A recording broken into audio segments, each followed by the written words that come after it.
मैं तुमसे सच सच कहता हूँ कि जो कोई द्वार से भेड़शाला में प्रवेश नहीं करता, परंतु और किसी ओर से चढ़ जाता है, वह चोर और डाकू है। परंतु जो द्वार से भीतर प्रवेश करता है, वह भेड़ों का चरवाहा है। उसके लिए द्वारपाल द्वार खोल देता है, और भेड़ें उसका शब्द सुनती हैं, और वह अपनी भेड़ों को नाम ले लेकर बुलाता है और बाहर ले जाता है।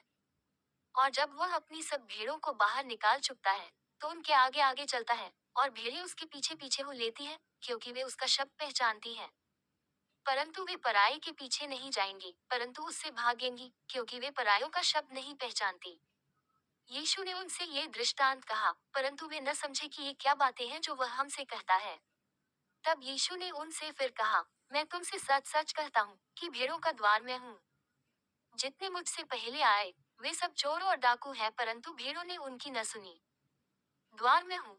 यदि कोई मेरे द्वारा भीतर प्रवेश करे तो उद्धार पाएगा, और भीतर बाहर आया जाया करेगा और चारा पाएगा। चोर किसी और काम के लिए नहीं, परंतु केवल चोरी करने और घात करने और नष्ट करने को आता है। मैं इसलिए आया कि वे जीवन पाएं, और बहुतायत से पाएं। अच्छा चरवाहा मैं हूँ। अच्छा चरवाहा भेड़ों के लिए अपना प्राण देता है।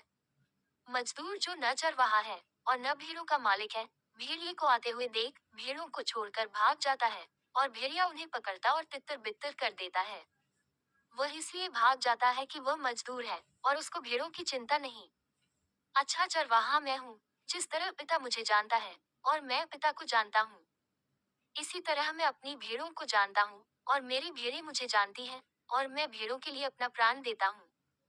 और मेरी और भी भेड़ें हैं, जो इस भेड़शाला की नहीं, मुझे उनका भी लाना अवश्य है। वे मेरा शब्द सुनेंगी, तब एक ही झुंड और एक ही चरवाहा होगा। पिता इसलिए मुझसे प्रेम रखता है कि मैं अपना प्राण देता हूँ, कि उसे फिर ले लूं। कोई उसे मुझसे छीनता नहीं, वरन मैं उसे आप ही देता हूँ। मुझे उसके देने का अधिकार है, और उसे फिर लेने का भी अधिकार है। यह आज्ञा मेरे पिता से मुझे मिली है। इन बातों के कारण यहूदियों में फिर फूट पड़ी।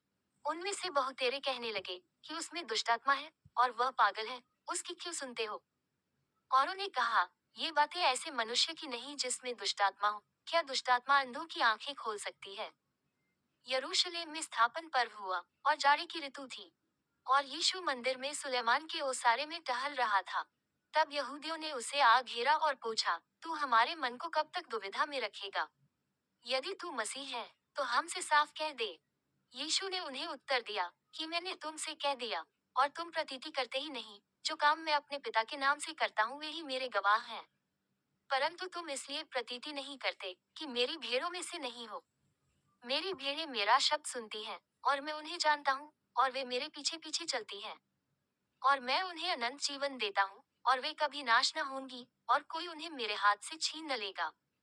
मेरा पिता, जिसने उन्हें मुझको दिया है, सबसे बड़ा है, और कोई उन्हें पिता के हाथ से छीन नहीं सकता।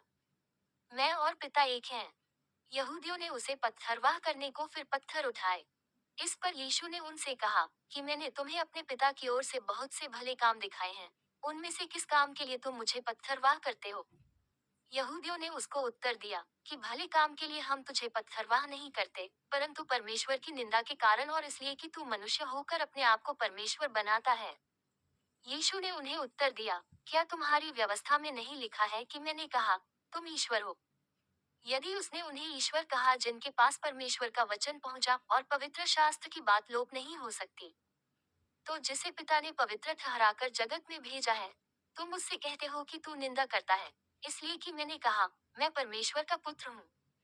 यदि मैं अपने पिता के काम नहीं करता, तो मेरी प्रतीति न करो।